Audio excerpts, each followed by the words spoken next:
नेपाल में कांवड़ यात्रा के दौरान बवाल, 6 से ज्यादा शहरों में कर्फ्यू, 3 की मौत, दोषियों पर कार्रवाई के लिए अड़ा हिंदू पक्ष, भारत की सीमा से सटे इलाकों में हाई अलर्ट। नेपाल के सुनसरी जिले के देवानगंज से शुरू हुई सांप्रदायिक हिंसा पूरे देश के लिए बड़ी चिंता बन गई है।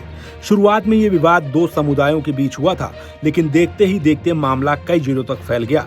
हिंसा, आगजनी, पथराव और पुलिस से झड़प की घटनाओं ने नेपाल की कानून व्यवस्था पर गंभीर सवाल खड़े कर दिए हैं। इस घटना के बाद प्रधानमंत्री बालेन शाह और गृह मंत्री सुदान गुरुङ की भूमिका भी विपक्ष और कई सामाजिक संगठनों के निशाने पर है। रिपोर्ट के अनुसार विवाद की शुरुआत बोलबम यानी कांवड़ यात्रा के दौरान डीजे बजाने को लेकर हुई। वहीं स्थानीय लोगों का ये भी कहना है कि मंदिर की सार्वजनिक जमीन पर मुहर्रम के लिए लगाए गए झंडे को हटाने को लेकर पहले से तनाव चल रहा था। जब कांवड़ यात्रा उसी इलाके से निकली तो दोनों पक्षों के बीच बहस शुरू हुई और देखते ही देखते माहौल हिंसक हो गया। पथराव हुआ, तोड़फोड़ हुई और हालात इतने बिगड़ गए कि पुलिस को बल प्रयोग करना पड़ा। पुलिस फायरिंग में 3 लोगों की मौत हो गई, जिनमें जयप्रकाश मेहता, ओम प्रकाश मेहता और गणेश यादव शामिल हैं। सुनसरी से शुरू हुई हिंसा जल्द ही सप्तरी, सिराहा, धनुषा और परसा जैसे जिलों तक फैल गई। इन सभी जिलों की सीमा भारत के बिहार राज्य से लगती है, इसलिए सुरक्षा एजेंसियां भी पूरी तरह सतर्क हो गई। कई इलाकों में कर्फ्यू लगा दिया गया, अतिरिक्त पुलिस बल और सशस्त्र बल तैनात किए गए और कुछ जगहों पर सेना ने भी मोर्चा संभाल लिया। हेलीकॉप्टरों से संवेदनशील इलाकों की निगरानी की गई। प्रशासन ने लोगों से घरों में रहने की अपील की और कई जगह सार्वजनिक सभाओं तथा 5 से ज्यादा लोगों के एकत्र होने पर रोक लगा दी। इसी बीच विपक्ष ने सरकार पर गंभीर आरोप लगाए हैं। उनका कहना है कि अगर सरकार ने शुरुआत में ही स्थानीय जनप्रतिनिधियों, सामाजिक संगठनों और दोनों समुदायों के नेताओं के साथ बातचीत की होती तो हिंसा इतनी नहीं बढ़ती। आलोचकों का आरोप है कि सरकार ने राजनीतिक पहल करने के बजाय केवल सुरक्षा बलों के भरोसे हालात संभालने की कोशिश की।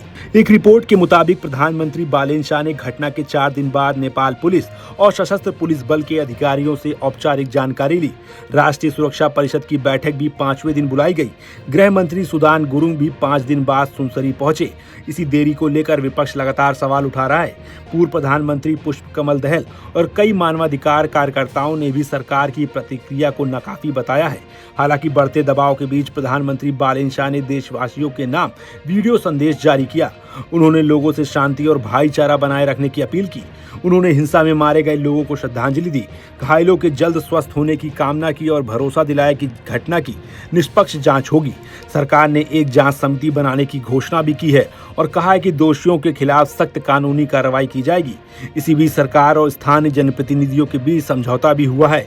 समझौते के तहत तीनों मृतकों को नेपाल सरकार की ओर से आधिकारिक रूप से शहीद घोषित करने की प्रक्रिया शुरू की जाएगी। तीनों परिवारों को 10-10 लाख नेपाली रुपए की आर्थिक सहायता दी जाएगी। गंभीर रूप से घायलों को 2 लाख और अन्य घायलों को 50,000 नेपाली रुपए देने का फैसला किया गया है। इसके अलावा तीनों परिवारों के एक योग्य सदस्य को सरकारी नौकरी देने पर भी सहमति बनी है। समझौते में ये भी तय किया गया है कि देवानगंज स्थित मदरसे की कानूनी स्थिति की जांच होगी। यदि जांच में किसी की भूमिका सामने आती है तो उसके खिलाफ कानून के अनुसार कार्रवाई की जाएगी। घटनास्थल के पास मृतकों की याद में एक स्मारक पार्क भी बनाया जाएगा। साथ ही हिंसा में जिन लोगों की संपत्ति को नुकसान हुआ है उसका आकलन कर मुआवजे की प्रक्रिया भी शुरू की जाएगी। हिंसा का असर नेपाल और भारत के संबंधों पर भी दिखाई दिया है।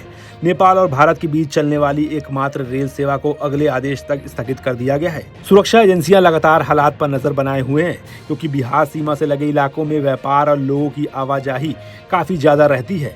फिलहाल पूरे नेपाल की नजर इस बात पर है कि जांच समिति कितनी जल्दी अपनी रिपोर्ट देती है और सरकार दोषियों के खिलाफ क्या कार्रवाई करती है।